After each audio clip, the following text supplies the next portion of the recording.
Coucou, nous revoilà 11 jours après la 29e journée, après l'équipe de France, après la Coupe. Voici la 30e journée de Division 1. Les 3 premiers se déplacent, Monaco à Strasbourg, l'OM à Saint-Etienne, Bordeaux à Sochaux. Bonne occasion pour le PSG qui reçoit Toulon de revenir dans la course au titre.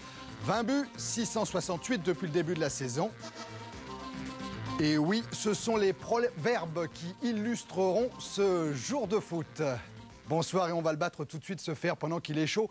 Et donc d'une place européenne. Cette équipe de Nantes est jeune, on vous le dit et le répète depuis le début de la saison.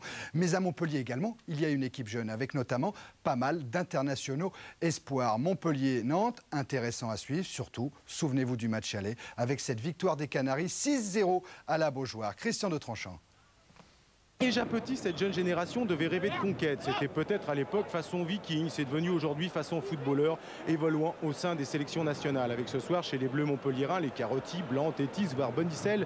Et chez les jeunes Nantais, les locaux, Pedro Souedec et Carambeu. Revanchards les Montpelliérains, peut-être le 6-0 de l'aller ayant fait jaser. C'est parti avec ce tir d'Olivier Piquet qui remplace ce soir Jacek Ziobert. Montpellier affiche ses ambitions, d'autant que les Nantais, curieusement absents, ne démontrent rien. Toujours Olivier Piqueux, cette fois sur le flanc gauche, centre jaillissement de Fabrice Divert.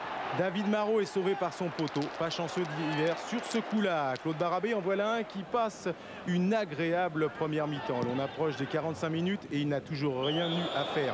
Faute, coup franc rapidement joué. David Marot à la peine devant Piqueux.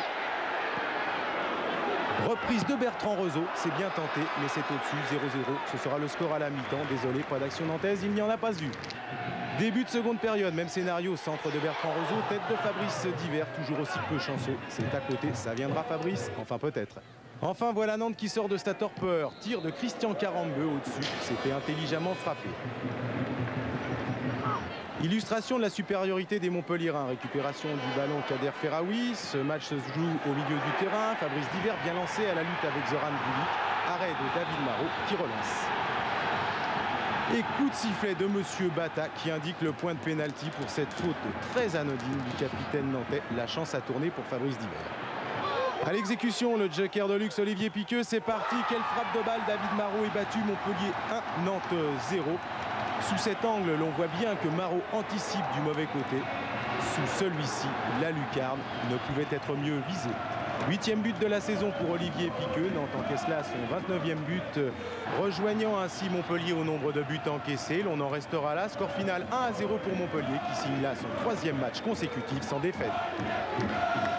Ouais, et ça va pas très bien pour Nantes depuis la victoire contre Monaco. Nantes a perdu à Bordeaux, a concédé le nul à Lille et a été battu par Marseille. Avec 1, 2, 3 victoires à l'extérieur, Bordeaux, Marseille tiennent le coup. Le Paris Saint-Germain reste aussi au contact. C'est Monaco qui a fait la mauvaise affaire, ainsi que Nantes, alors que Strasbourg se replace aussi.